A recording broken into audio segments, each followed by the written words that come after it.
அனைவருக்கும் வணக்கம். இந்த வீடியோவில் டிஎன்பிஎஸ்சி குரூப் 1 2024 பாலிட்டி கேட்கப்பட்ட கேள்வி தான் பார்க்குறோம். ஸோ இது பார்த்திங்க அப்படின்னா ரொம்ப முக்கியமான கேள்வி. இது கான்செப்ஷுவலான கேள்வியும் கூட. நீங்கள் இந்த கேள்வியை படிச்சுட்டோன்னா நீங்கள் ப்ரீவியஸ் குரூப் 4ஐயும் அட்டன் பண்ணலாம், குரூப் 2ஐயும் அட்டன் பண்ணலாம். ஸோ நம்ம இதை பற்றின ஒரு டீட்டெயில் எக்ஸ்ப்ளனேஷன் படிப்போம். அதாவது என்னென்னா, முதல் அரசமைப்பு திருத்தம் மூலமாக 1950, அதாவது ஃபஸ்ட்டு கான்ஸ்டியூஷனல் அமெண்ட்மெண்ட் ஆக்ட், அதாவது கான்ஸ்டியூஷனல் சீர்திருத்த சட்டம் 1951 மூலமாக எந்த உறுப்பு சேர்க்கப்பட்டது, எந்த ஆர்டிக்கல் சேர்த்தாங்க அப்படிங்கிறது தான். இப்போது இது ஆர்டிக்கல் 15/4 தான் ஆன்சர், ஓகேங்களா? ஆனால் இதை மட்டுமே நீங்கள் படிச்சிங்கன்னா நீங்கள் கடைசி வரைக்கும் ஃபஸ்ட் அமெண்ட்மெண்ட் ஆக்ட் மூலமாக ஆர்டிக்கல் 15/4 கொண்டு வந்தாங்க அப்படிங்கிறது மட்டும்தான் தெரியும். ஸோ பட் அப்படி படிக்கக்கூடாது. அப்படி படிச்சிங்கன்னா அந்த ஆர்டிக்கல் காலப்போக்கில் நீங்கள் ரிவைஷன் பண்ணல அப்படின்னா மறந்துடும். பட் என்னென்னா, ப்ரிசைஸாக எதுக்காக அதை கொண்டு வந்தாங்க அப்படிங்கிறது தெரிஞ்சதுன்னா உங்களுக்கு யூஸ்ஃபுல்லாக இருக்கும். ஸோ இந்த வீடியோவில் இந்த 4 பற்றி நம்ம படிக்கலாம். 15/5 15/6 அடுத்தடுத்த வீடியோஸில் நம்ம பார்க்கலாம், ஓகேங்களா? ஸோ இன்றைக்கி பார்த்தீங்கன்னா ஆர்டிக்கல் 15(1) என்ன சொல்லுது அப்படின்னா, no person shall be discriminated on the grounds of religion. இந்த உங்களுக்கு வேண்டும் அப்படின்னா நீங்கள் என்ன பண்ணுங்கள் அப்படின்னா, பாஸ் பண்ணி இதை நோட்ஸாக எழுதி வச்சுக்கோங்க. பாஸ் பண்ணிவிட்டு ஒரு நோட்ஸாலும் எழுதி வச்சுக்கோங்க. இதை no person shall be discriminated, அதாவது எந்த ஒரு நபரையும் religion, race, caste, sex, place of birth மூலமாக டிஸ்கிரிமினேட் பண்ணக்கூடாது, பாகுபாடு படுத்தக்கூடாது அப்படிங்கிறது ஃபஸ்ட் ஆர்டிக்கல்.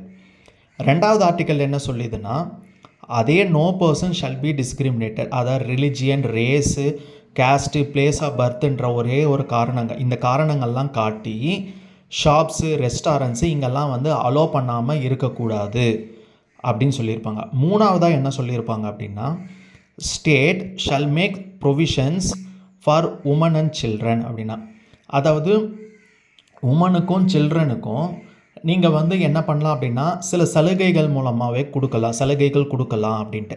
எதுக்காக இது மூணுமே பார்த்திங்க அப்படின்னா ஒரிஜினல் கான்ஸ்டியூஷனில் இருந்தது, அதாவது ஒரிஜினல் கான்ஸ்டியூஷனில் இருந்தது. ஆனால் அதுக்கப்புறம் 4, 5, 6 தான் அடுத்தடுத்த அமெண்ட்மெண்ட்டில் சேர்த்துருப்பாங்க. பட் என்ன சொல்லியிருப்பாங்க, ஏன் உமன் அண்ட் சில்ட்ரனுக்கு ஸ்பெசிஃபிக்காக சில சலுகைகள்லாம் கொடுக்கலாம் அப்படின்னு சொல்லியிருப்பாங்கன்னா, நம்ம சுதந்திரம் வாங்கின உடனே பின்தங்கிய நிலையில் இருந்தது சில்ட்ரனும் உமனும் ரொம்ப பின்தங்கிய நிலையில் இருந்தாங்க. ஸோ அவங்கள மேலே கொண்டு வரணும் அப்படின்றதுக்காக இந்த ஆர்டிக்கல் வச்சாங்க. இதுதான் 3 மட்டும்தான் ஒரிஜினல் கான்ஸ்டியூஷனில் இருந்தது. அப்புறம் பார்த்திங்க அப்படின்னா 1951 சம்பக்கன் துரைராஜ் கேஸுன்னு சொல்லுவாங்க. இது இப்போ ஸ்டேட் ஆஃப் மெட்ராஸ். இப்போது ஸ்டேட் ஆஃப் மெட்ராஸில் பார்த்திங்கன்னா 1919 கவர்மெண்ட் ஆஃப் இந்தியா ஆக்ட் வந்திருக்கும். 1921 மெட்ராஸ் பிரசிடென்சியில் ஜஸ்டிஸ் பார்ட்டி ஆட்சி அமைச்சிருப்பாங்க. ஸோ அதுக்கப்புறம் என்ன பண்ணியிருப்பாங்க, 1927 என்ன பண்ணியிருப்பாங்க, 1927 கேஸ்ட் வைஸ் ரிசர்வேஷன் கொடுத்துருப்பாங்க. 44% நான் பிராமின் இந்து, அந்த மாதிரி 18% பிராமின் இந்து, கிறிஸ்டியன்ஸ், அந்த மாதிரி நிறைய கேஸ்ட் வைஸ் ரிசர்வேஷன் கொடுத்துருப்பாங்க. ஸோ அதுக்கப்புறம் கான்ஸ்டியூஷன் வந்திருக்கும். கான்ஸ்டியூஷன் வந்திருப்போ இந்த சம்பக்கன் துரைராஜங்கன்ற ஒரு லேடி மெடிக்கல் காலேஜில் சீட்டு கிடைக்காம போயிட்டுருக்கோம். மெடிக்கல் காலேஜ் சீட்டு இவங்க நல்ல மார்க் எடுத்திருந்தோம், கிடைக்காம போயிட்டுருக்கோம் because of the caste wise reservation. அப்புறம் இவங்க என்ன பண்ணுவாங்க, சுப்ரீம் கோர்ட்டை அணுகியிருப்பாங்க. சுப்ரீம் கோர்ட் என்ன பண்ணியிருக்கோம் அப்படின்னா, struck down the caste wise reservation அப்படின்னு சொல்ல, அதாவது இந்த ஜஸ்டிஸ் பார்ட்டி, இந்த ஜஸ்டிஸ் பார்ட்டி போட்ட அந்த கேஸ்ட் வைஸ் 1927 ரிசர்வேஷனை என்ன பண்ணியிருப்பாங்க, கேஸ்ட் வைஸ் ரிசர்வேஷனை சுப்ரீம் கோர்ட் ஸ்டக் டவுன் பண்ணிகிட்டு இருப்பாங்க. இது அன்கான்ஸ்டியூஷனல் அப்படின்னு சொல்லியிருப்பாங்க. ஸோ இந்த ஜட்ஜ்மெண்ட்டை முன்னோடியாக வச்சு தான் ஃபஸ்ட்டு கான்ஸ்டியூஷனல் அமெண்ட்மெண்ட் ஆக்டை கொண்டு வந்திருப்பாங்க. இதில் என்ன சேர்த்துருப்பாங்க அப்படின்னா, எம்பவர், இந்த வார்த்தை ரொம்ப முக்கியம், empower state shall make special provision for the socially and educationally backward. அதாவது சோஷியலாகவும் சமூக ரீதியாகவும் படிப்பு சம்மந்தம் எஜுகேஷ்னல் கல்வி சார்ந்த குறைவாக இருக்க பேக்வேர்டாக இருக்கிறவங்களுக்கு சில ப்ரொவிஷன்ஸ் வந்து நீங்கள் கொடுக்கலாம். ஸ்டேட்டுக்கு வந்து அது அதிகாரம் கொடுக்குறாங்க இந்த ஆர்டிக்கல் மூலமாக தான். ஓகேவா? பட் இதன் மூலமாக தான் என்ன வந்திருக்கும் அப்படின்னா ரிசர்வேஷனை கொண்டு வந்திருப்பாங்க. சரிங்களா? இந்த ஆர்டிக்கலை முன்னோடியாக வச்சு தான் 16(4) ரிசர்வேஷன்ஸு அதெல்லாம் கொண்டு வந்திருப்பாங்க. இங்கே என்ன சொல்லியிருப்பாங்க அப்படின்னா ஸ்டேட்டுக்கு பவர் தான் கொடுக்குறாங்க சோஷியலி அண்ட் எஜுகேஷ்னலி பேக்வேர்டாக இருக்கிறவங்களுக்கு. இங்கே வந்து ரிசர்வேஷன் கொடுத்தே ஆகணும் அப்படிங்கிறது சொல்லலை. Does not make any mandatory provision for reservation நீங்கள் கொடுத்தே ஆகணும் அப்படிங்கிறது சொல்லலை. சோஷியலி எஜுகேஷ்னலி பேக்வேர்டாக இருக்கிறவங்களுக்கு சில சலுகைகளை கொடுக்கலாம் அதுக்கு வந்து ஸ்டேட்டுக்கு அதிகாரம் கொடுக்குறாங்க இந்த ஆர்டிக்கல்ல இருந்து. ஓகேங்களா? So reservation is not a fundamental right. ஓகேங்களா? ரிசர்வேஷன் வந்து ஃபண்டமெண்டல் ரைட் கிடையாது. இங்கே இந்த கேஸில் 2020 அதை வந்து மறுபடியும் வலியுறுத்தியிருப்பாங்க. Reservation is not a fundamental ரைட்டுன்னு சொல்லிட்டு சுப்ரீம் கோர்ட்டே சொல்லியிருக்கோம்.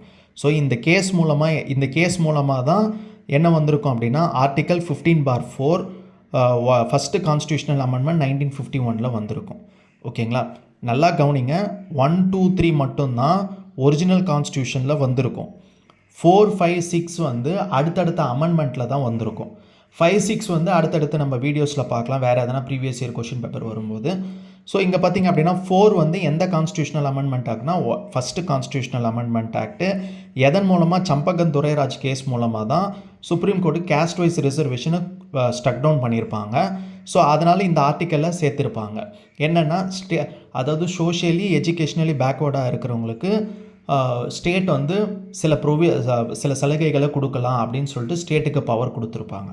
பட் இந்த ப்ரொவிஷன் வந்து என்னென்னா இந்த ப்ரொவிஷன்ஸ் பார்த்திங்க அப்படின்னா ரிசர்வேஷனை வந்து மேண்டட்ரியாக கொடுக்கணும் அப்படின்னு சொல்லலை. ஓகேங்களா? Reservation is not a fundamental right. ஓகேங்களா? ஸோ அப்படி பார்க்கும்போது answer is 15(4)(1) constitutional amendment act. Video பிடிச்சிருந்தா சப்ஸ்கிரைப் பண்ணுங்கள். நன்றி.